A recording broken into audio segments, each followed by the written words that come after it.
haula wala quwwata illa billah. Asyhadu an la ilaha illallah wahdahu la syarika lahu wa asyhadu anna Muhammadan abduhu wa rasuluhu la nabiyya wa rasula ba'dah. Allahumma shalli wa sallim ala nabiyyina Muhammadin wa ala alihi wa ashabihi wa ummatihi ajma'in. Wa ba'd. Qala Allah Ta'ala kuntum khayra ummatin ukhrijat lin-nasi ta'muruna bil ma'ruf wa tanhauna 'anil munkari wa tu'minuna billah. La akhir ayat. Baik, alhamdulillah pada kesempatan siang hari ini Allah Subhanahu wa taala memberikan kita kesempatan untuk meniti jalan untuk memudahkan kita jalan ke surganya Allah Subhanahu wa taala. Kedua, salawat dan salam senantiasa semoga tercurah pada Nabi kita Nabi Agung Muhammad sallallahu alaihi wasallam. Marilah kita senantiasa untuk meneladani beliau. Semoga kelak kita termasuk bagian dari umat Rasulullah yang dikumpulkan di surganya Allah Subhanahu wa taala. Amin. Fatihillah rahmatullah.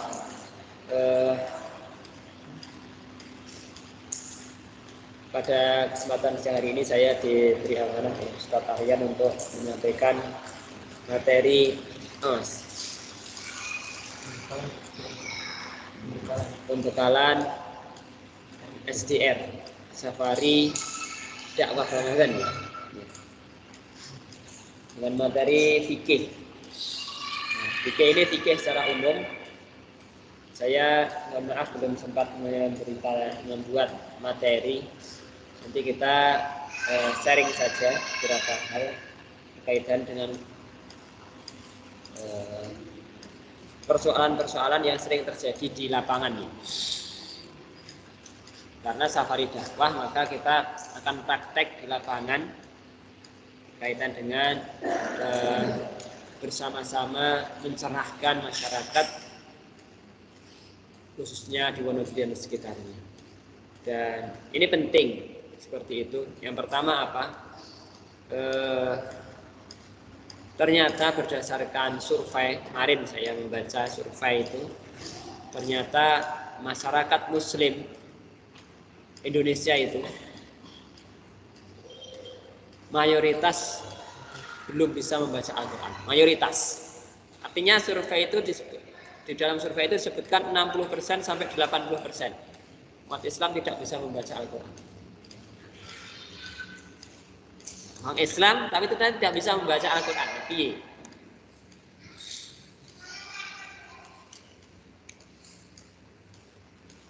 Ini survei kemarin saya membaca. Artinya PR berat buat kita semuanya. Dan ini sebuah lahan dakwah juga bagi kita semuanya untuk bersama-sama mengentaskan ini. Dulu ada, waktu saya kecil ada istilah B3B. Ada yang tahu? B3B. Tidak tahu? Bebas 3 buta. Di antaranya adalah buta aksara. Ya, bebas 3 buta. Ada orang-orang ya mungkin kalian yang rumahnya itu masih di desa Indonesia ya, dari Indonesia, dari Wonogiri. Terus rumahnya itu sudah rumah yang lama, rumah kampung ya, lama ada tulisan di atasnya. Biasanya setiap gentengnya, di atas gentengnya ada tulisan B3B, maksudnya bebas 3 buta. Dan ternyata ada buta aksara. Maka ini menjadi salah satu kewajiban juga kita juga untuk mengentaskan ini, khususnya buta aksara atau buta aksara Arab, yaitu buta membaca Al-Quran. Seperti itu. Fatihillah rahmatullah. Makanya nanti ketika kalian itu di masyarakat semuanya akan terjun lah. Termasuk yang dari Malaysia. Ya. Maka biasanya salah satu tugas pokoknya adalah membantu mengajar BPA. Maka ini peluangnya dimaksimalkan kesempatan itu. Fatifillah rahmatullah, berkaitan dengan permasalahan fikih, maka ada salah satu landasan hukum atau istinbat hukum selain Al-Quran, Sunnah, terus ijtihad ulama dan sebagainya. Maka ada salah satu landasan hukum yang namanya uruf. Ini penting. Uruf itu apa? Uruf itu adalah kebiasaan suatu masyarakat atau suatu lingkungan yang tidak bertentangan dengan syariat Islam. Kebiasaan suatu lingkungan dan suatu masyarakat yang tidak bertentangan dengan syariat Islam. Atau istilahnya tradisi tapi tidak bertentangan dengan syariat Islam. Contoh misalkan gini. Ketika di kampung-kampung, nanti kalian akan menemukan sebuah fenomena, misalkan di antara azan dan iqamah itu ada sholawatan atau apa mas namanya? Ujian. Ini uruf, kebiasaan dan tidak bertentangan dengan asalkan isinya bagus, misalkan sholawatan dan sebagainya. Maka ini tidak bertentangan dengan syariat.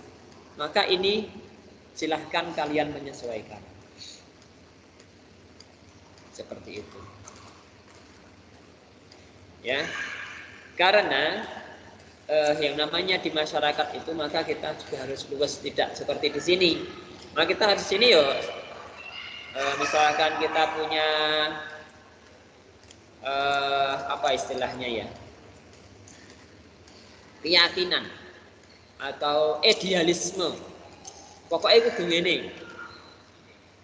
Jadi sesuai dengan hadisnya, dalil yang sesuai dengan dalilnya seperti ini. Maka di sini bagus. Tapi kalau di masyarakat kita akan bertentangan atau bertubrukan dengan adat yang ada di situ.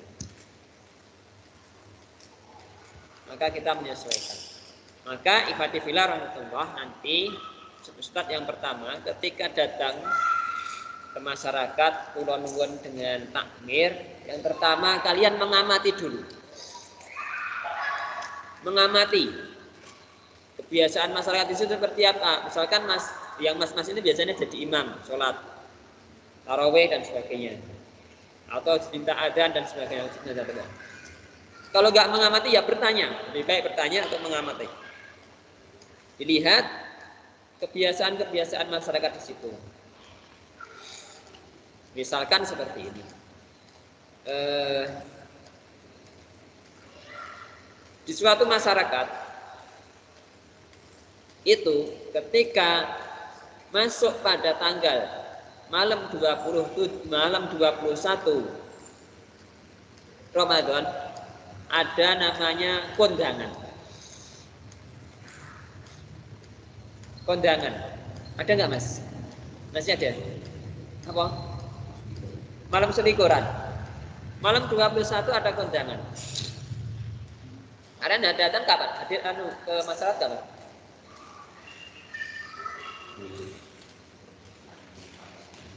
Habis besok. Berarti sebelum selikuran toh? Ya. Itu ada kondangan. Apa kondangannya? Biasanya itu masyarakat itu setiap warga itu menyembelih ayam. Kalau di kampung saya, belah pitik, ingkung, nah ada istilah ingkungan. Dalam rangka apa? Dalam rangka menyambut Lailatul Qadar. Ini tradisi yang sudah mendarah daging dari dulu, bahkan di masyarakat sekarang di desa-desa masih. Itu dibawa misalkan ke masjid atau ke musola, terus didoakan bersama-sama, makan bareng di situ.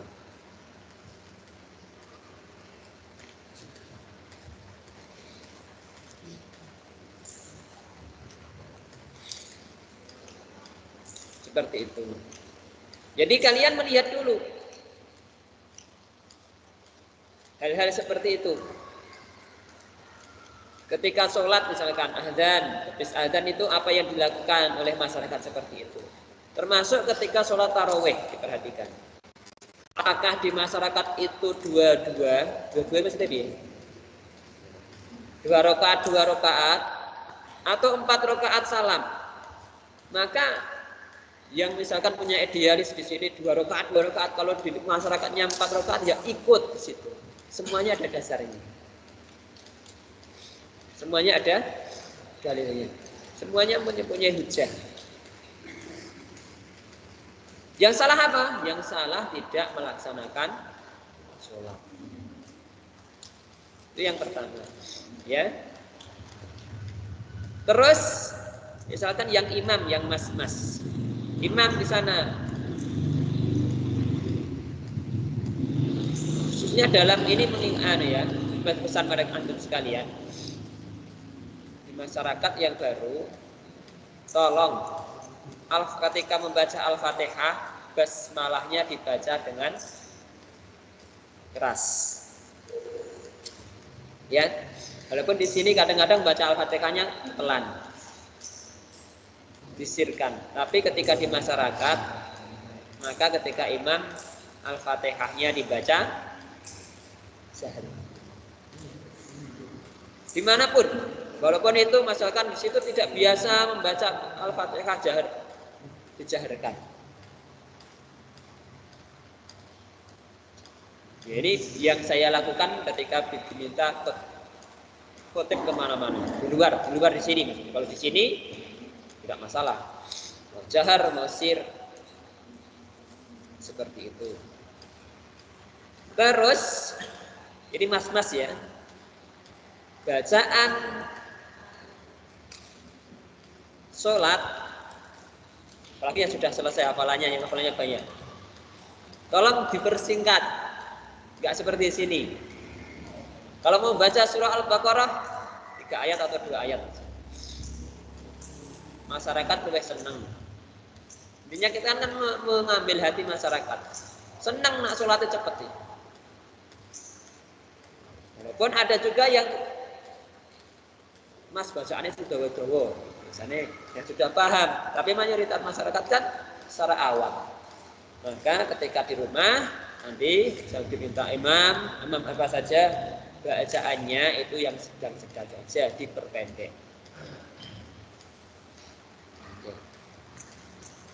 Misalkan membaca surah yang panjang, misalkan surah At-Takwir itu dibagi 3.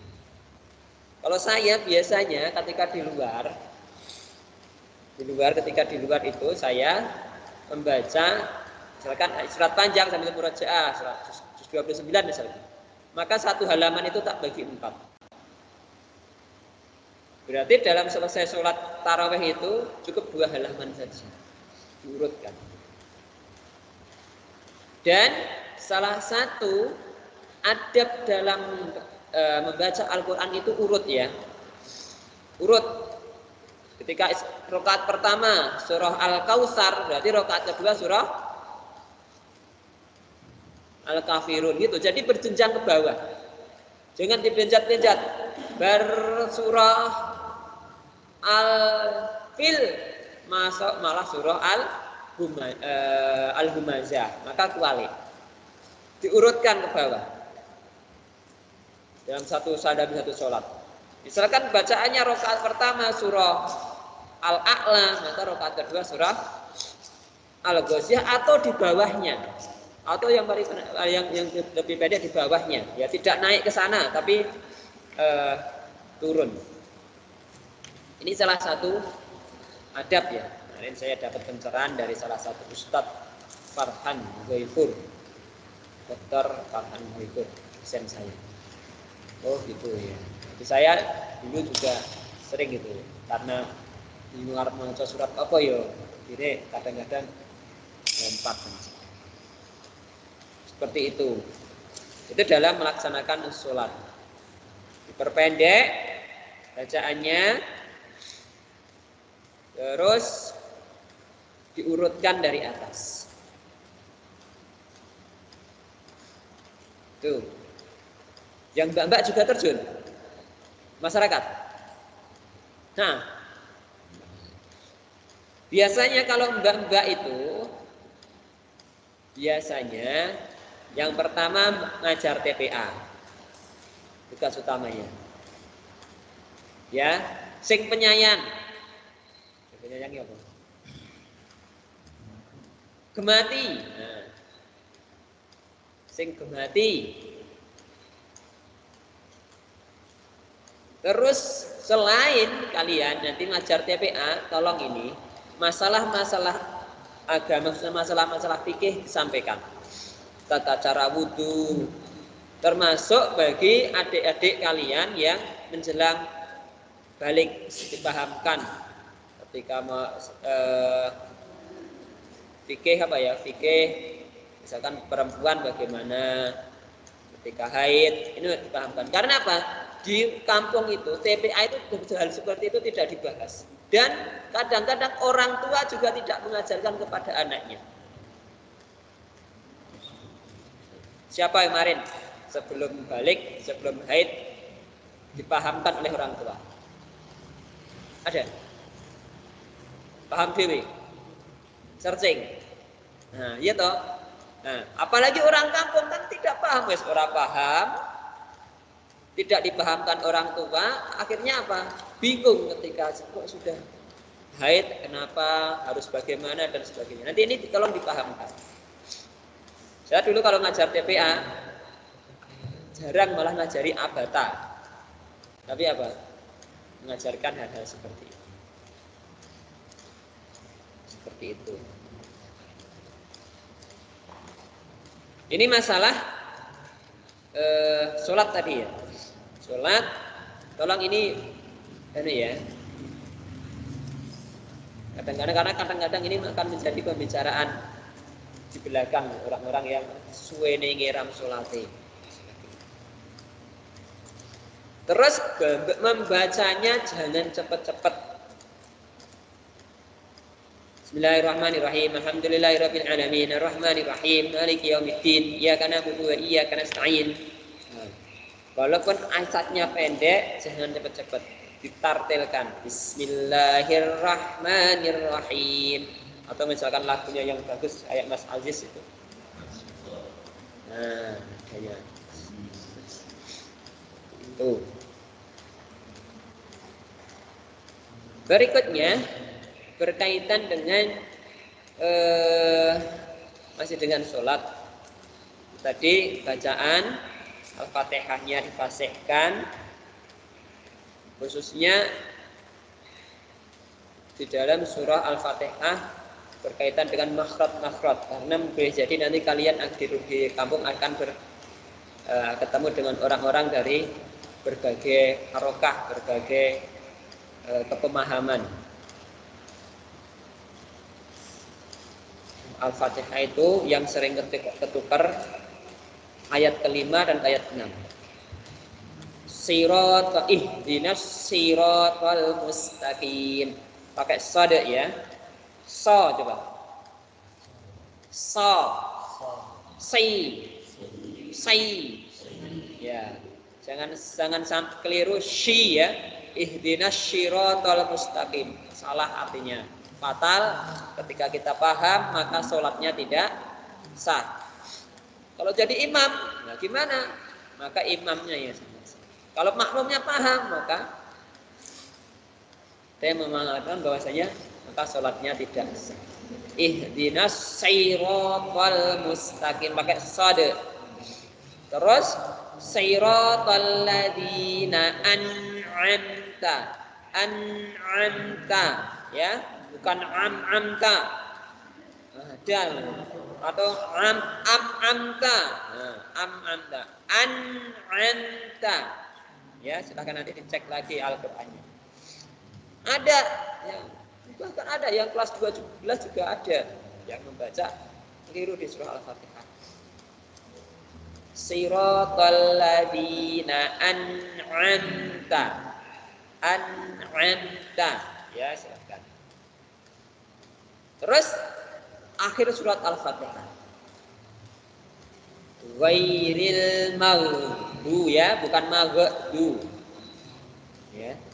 Maghdubi alaihim, pakai dod, enggak pakai dho.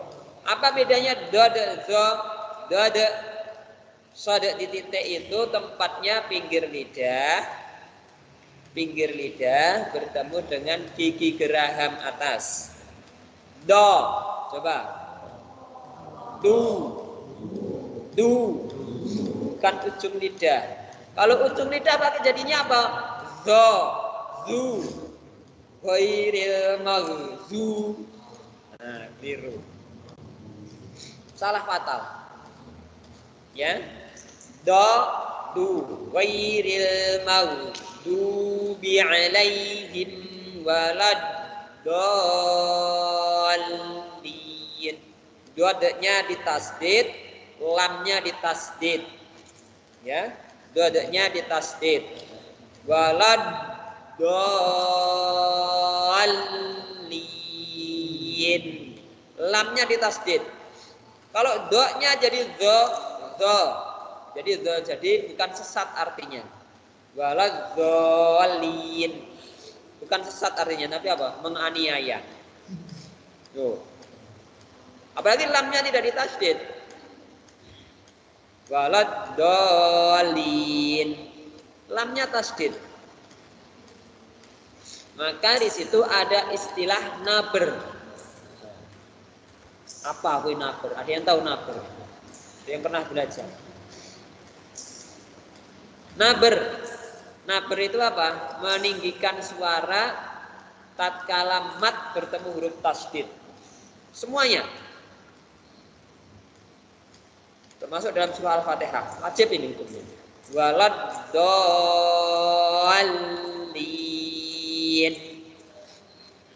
Lamnya tasdid. Dalam surah Ad-Duha juga. Wa wajadaka dallan fahada. Dalam surah Al-Haqqah. Al-Haqqah. Dalam surah Al-Qamar misalkan ayatnya Al-Qamar. Tasdid di akhir ra'nya. Iqtarabatis sa'atu wan syaqqal qamar. Tidak tasdid, biasa qamar. Wa iyyarau ayatan yu'ridu wa yaqulu sihrum mustamir.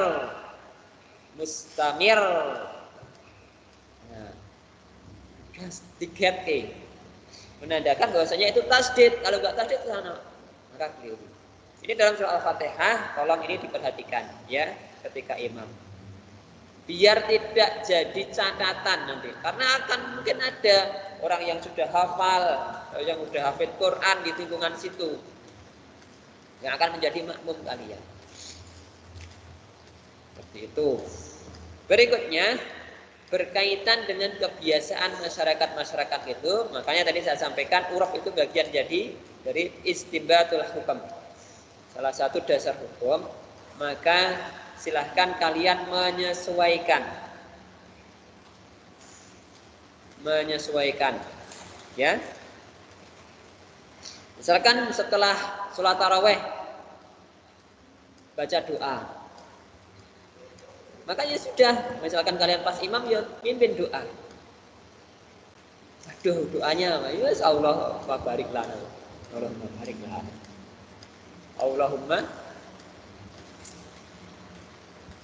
Allahumma firli wali walidayya Rabbana atina fid dunya Allahumma innaka afuwun tuhibbul afwa fa'fu anni. Makanya tadi saya sampaikan seyogyanya hendaklah maksudnya kalian itu tidak di lingkungan sendiri nanti tugasnya, maka melihat dulu, nonton, bertanya kebiasaannya seperti apa. Biasanya seperti apa di sini? Tuh berkaitan dengan masalah sholat. Terus berikutnya berkaitan dengan sholat itu apa?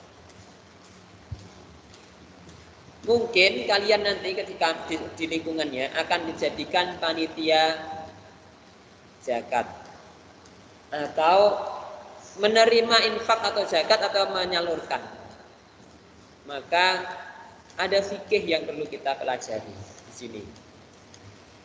Khususnya bagi kita yang nanti diminta untuk menyalurkan atau menerima. Istilahnya fikih zakat atau fikih sedekah. Sebagaimana disebutkan dalam kebiasaan yang dicontohkan oleh para sahabat, maka misalkan kalian nanti diminta untuk menjadi panitia zakat atau menerima zakat di situ, maka ada akadnya. Tidak harus nggih matur nuwun atau terima kasih, bukan. Tapi apa? Mendoakan. Al-Quran kan sudah menyebut kata khudz min, siapa ini? Khudz min amwalihim. Ini apa? Khudz min amwalihim shadaqatan tutahhiruhum wa tuzakkihim biha wa sholli alaihim. Ayat surat apa, Mas?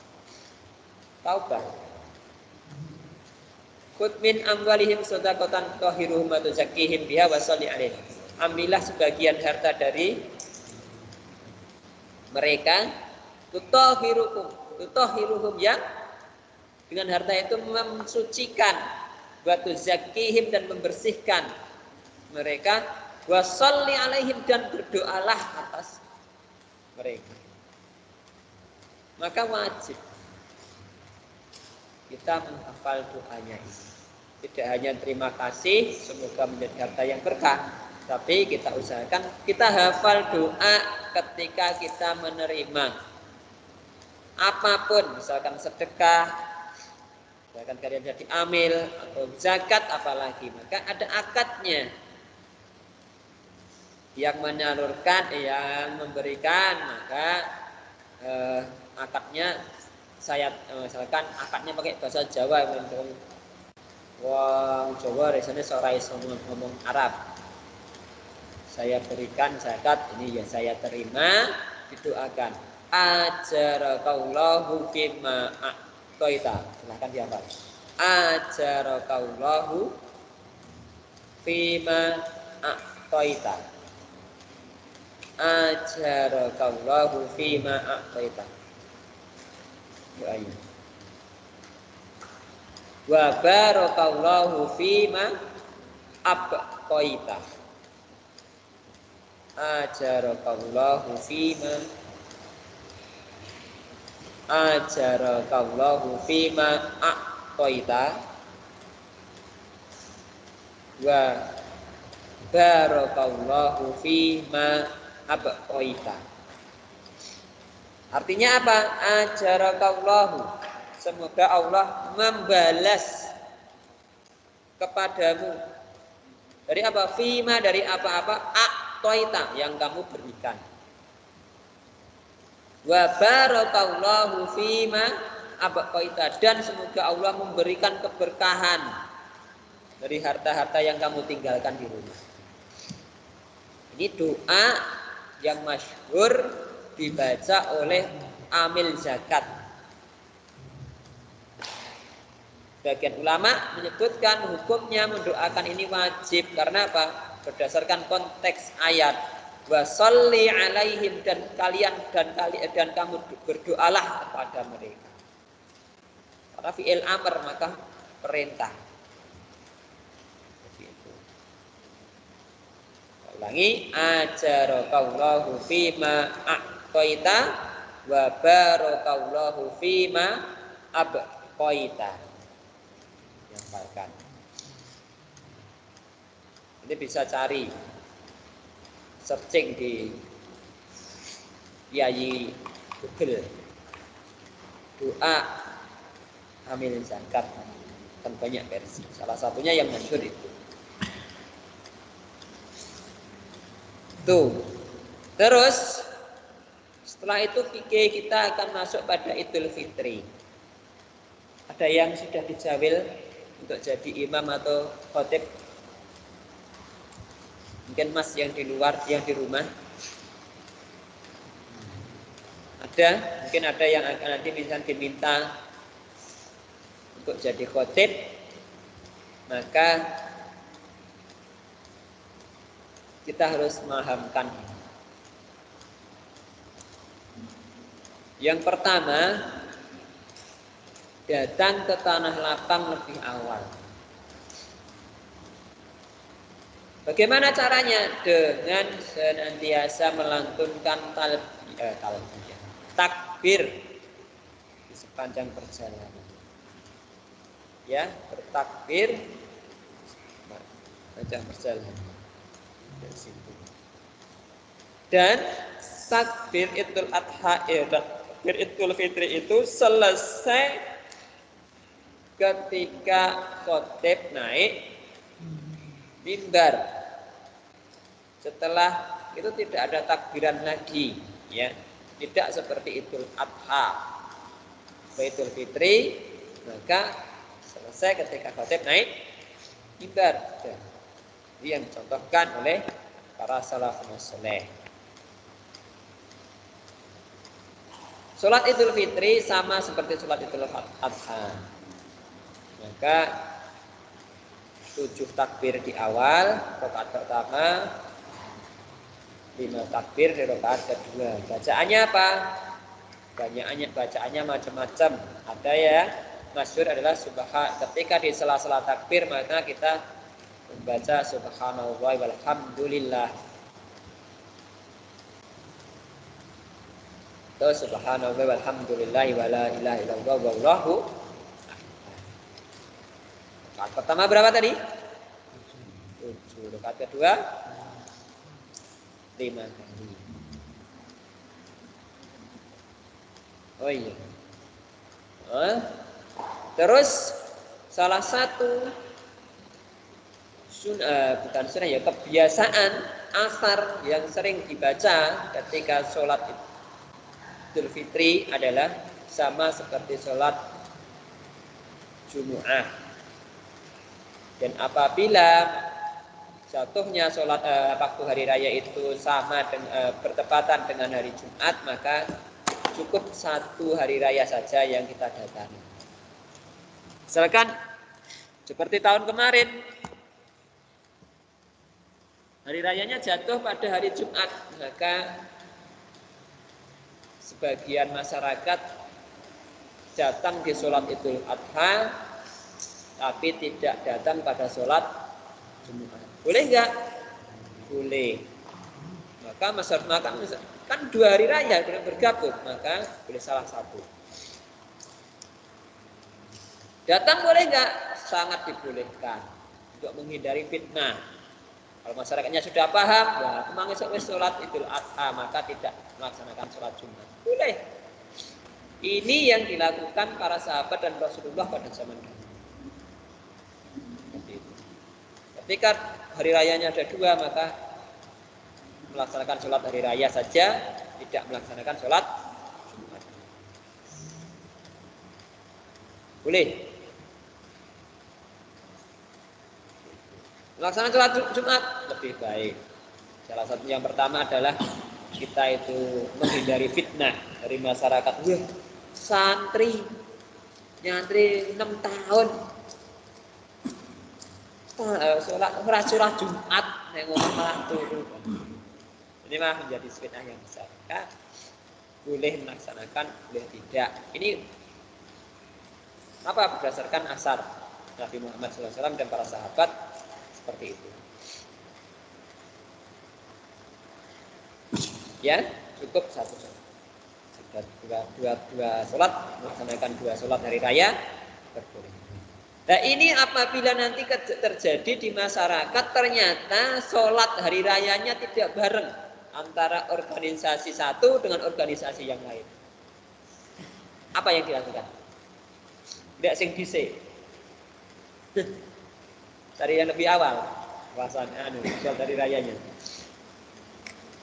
Tahun ini saya yang Muhammadiyah kapan Mas? 18 Mei. Oh, suwe timen. Mulainya kemarin 12 April. Malah 14 Mei ya 34 tuh. Yang jelas 1 Syawal hari rayanya. Tapi 1 Syawalnya bertepatan, enggak tahu lupa saya. tanggal berapa, tetap ada, biasanya ada yang mendahului atau yang mengakhiri. Maka yang saya lakukan dari dulu ya, baik di sini atau di masyarakat dan sebagian ustaz-ustazah di sini, itu mengikuti Majelis Ulama Indonesia alias pemerintah. Insya Allah neng kampung luweh aman, tidak dipaidu. Ya. Karena apa? Hari raya awal puasa itu Rasulullah menyebutkan bahwasanya apabila sudah melihat hilal, apabila sudah bisa melihat hilal, maka berbukalah. Ada berbuka.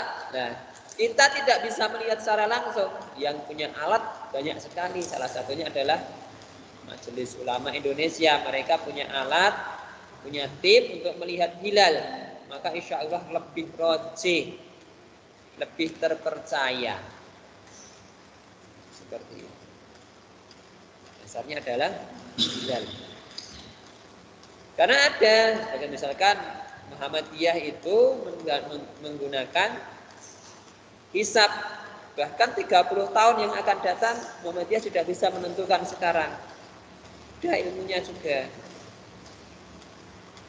Boleh.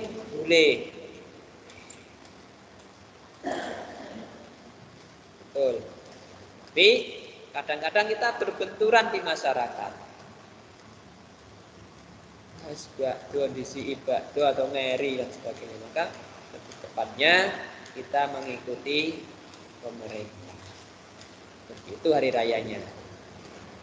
Berarti bila rahmatullah, berikutnya berkaitan dengan khutbah. Misalkan nanti kalian diminta untuk khutbahnya nggak usah panjang-panjang. Pakai duduk nggak? Tidak. Khutbah hari raya maka tidak ada duduk di antara dua khutbah. Nggak seperti khutbah Jumat, ya. Langsung. Walaupun ada sebagian masyarakat yang pakai duduk, tetapi dalil yang rajih, dan ini tidak ada ikhtilaf, ya, itu tidak pakai duduk di antara dua khutbah.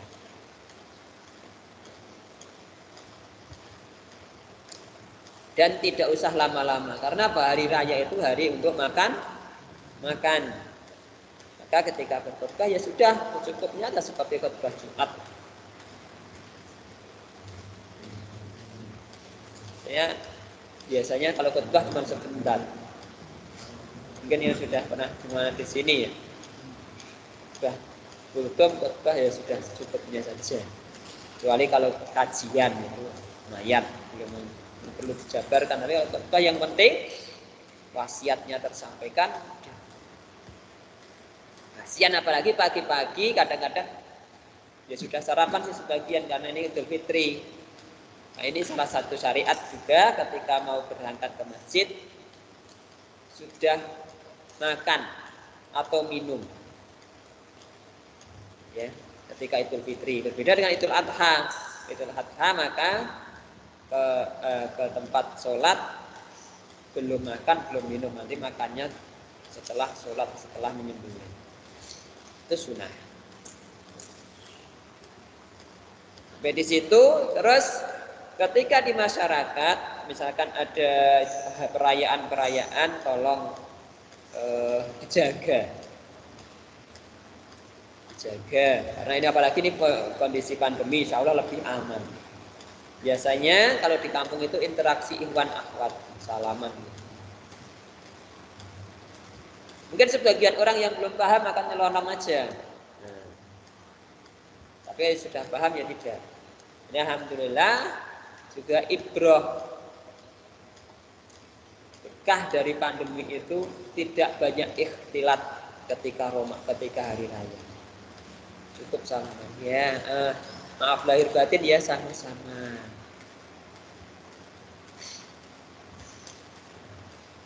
seperti itu. Doanya apa? Doa hari raya itu yang masyhur, ini bukan berdasarkan hadis tetapi berdasarkan kebiasaan ulama terdahulu. Apa yang dikatakan mereka? Taqabbalallahu minna wa minkum. Taqabbalallahu minna wa minkum kullu amin wa antum bi khairin. Ya, taqabbalallahu minna wa minkum kullu amin wa antum bi khairin. Yang contohkan oleh para ulama salaf seperti itu. Semoga Allah menerima amalan-amalan kami dan amalan-amalan kalian. Kullu amin wa antum bi khairin. Dan dalam setiap tahun kalian semua dalam keadaan berbuat baik atau dalam keadaan kebaikan. Ya. Terus ini mengingatkan pada antum sekalian kesalahan-kesalahan yang sering terjadi di masyarakat. Mungkin akan bertanya nanti ke masyarakat. Taqabbalallahu minna wa minkum. Artinya apa? Mohon maaf lahir dan batin. Iya ya. Apa artinya taqabbalallahu minna? Mohon maaf lahir dan batin. Karena apa? Ini sudah menjadi kebiasaan di pamflet manapun, di sepanduk manapun nanti taqabbalallahu minna wa minkum ngisore mohon maaf lahir dan batin. Nah, persepsi orang yang tidak paham bahasa maka taqabbalallahu minna wa minkum itu artinya mohon maaf lahir dan batin. Mohon Mas. Iya teko mbokmu, mu ibu. Dan tidak. Apa artinya taqabbalallahu? Mohon maaf lahir dan batin. Bahkan murid ngaji saya itu, kelompok ngaji saya itu ketika saya taqabbalallahu minna wa minkum. Artinya apa taqabbalallahu? Mohon maaf lahir dan batin. Kenapa? Sudah menjadi kebiasaan masyarakat. Wes sesuatu yang apa ya? Setiap tahun dimunculkan ya kayak gitu. Ya, itu kan kayak gitu. Mohon maaf lahir dan batin. Artinya, nanti mungkin perlu dipahamkan masyarakat. Kalau taqabbalallahu minna wa minkum itu artinya bukan mohon maaf lahir dan batin. Artinya adalah semoga Allah Subhanahu wa taala mengabulkan amalan-amalan dari kami dan amal-amalan dari kalian.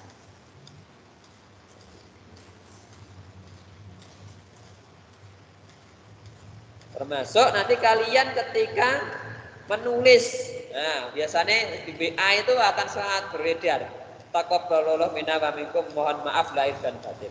Nah, sebagai syiar kalian dihilangkan itu, mohon maaf lahir atau diadakan tapi tidak satu paket dengan taqabbalallahu minna wa minkum. Jangan langsung bawahnya.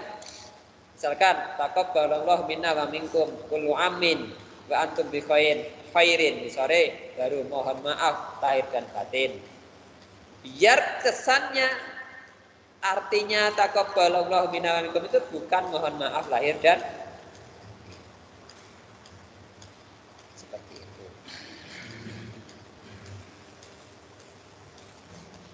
Itu aja mungkin Fatihillah rahmatullah yang perlu kita bahas bareng-bareng. Mungkin ada yang ditanyakan berkaitan dengan kondisi lapangan, silahkan, atau permasalahan fikih.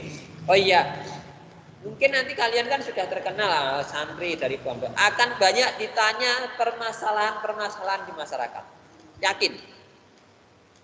Saya juga pernah saya riklah dakwah, tugas dakwah 20 hari dulu waktu di kampus. Sebulan bisa. Aku tanya banyak permasalahan-permasalahan masyarakat. Kalian jawab kalau bisa. Tahu dalilnya, paham. Kalau tidak paham, jangan kira-kira. Atau menurut saya. Jangan ya. Jangan sampai menurut saya atau kira-kira.